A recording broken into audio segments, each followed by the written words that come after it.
हम पूरे उस बिल को उस एक्ट को अनकॉन्स्टिट्यूशनल मानते हैं और ये आर्टिकल 25, आर्टिकल 26, 14 और 15 और 29 का ग्रेव वायलेशन है। ये हम पहले से ही बोल दिया है और आज फिर आपके सामने रिपीट कर रहा हूँ। No. See, let us be very careful. The Honorable Supreme Court, as rightly pointed out by my counsel, Mr. Nizam Pasha, the Supreme Court has said that the Central Waqf Council and the State Waqf Boards will not be constituted. Waqf by user cannot be deleted. Now, there are other provisions also, which we as a party have come to the Honorable Supreme Court that calling it unconstitutional.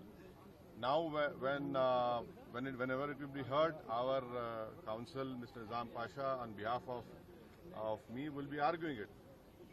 As you know very well, that during the deliberations of the Joint Working Committee, I have given a Dyson report opposing all the amendments that were proposed by the government.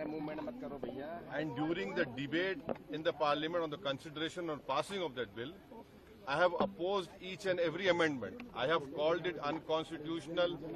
I still call this law as unconstitutional, as violating the fundamental rights of Article 14, 15, 25, 26 and 29. So our legal battle will continue to ensure that this act, against this act will continue.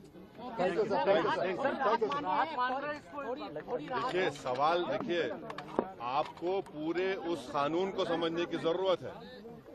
अब 5 साल का मुसलमान practising रहेगा,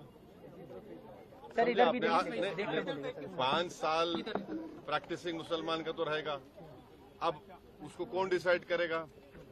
अब कोई महिला है उसको कौन डिसाइड करेगा? तो ऐसे कई उसमें जो अमेंडमेंट्स के जरिए लॉ बनाया गया है, हम उसके आज भी मुखालिफत कर रहे हैं और कल भी अपोज करते रहेंगे। और लीगली हम सुप्रीम कोर्ट में चैलेंज किए, हम उसको उन तमाम चीजों को violation of the fundamental rights मानते हैं। Thank you.